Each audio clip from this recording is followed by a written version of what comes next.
Le porte-parole du secrétaire général des Nations Unies a déclaré que l'escalade de la violence au Soudan est une préoccupation majeure pour l'organisation.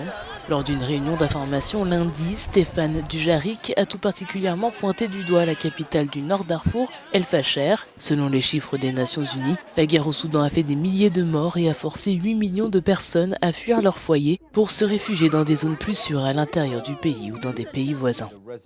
La coordinatrice résidente et humanitaire pour le Soudan, Clémentine Nkweta Salami, a appelé les parties au conflit à s'abstenir de prendre El Fasher pour cible et à protéger les civils. Cet appel fait suite à des rapports faisant état de combats à grande échelle dans cette ville à la fin de la semaine dernière.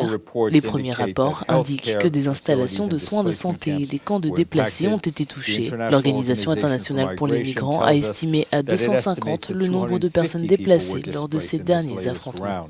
Les conditions précaires et le manque d'aide poussent le Soudan au bord de la famine.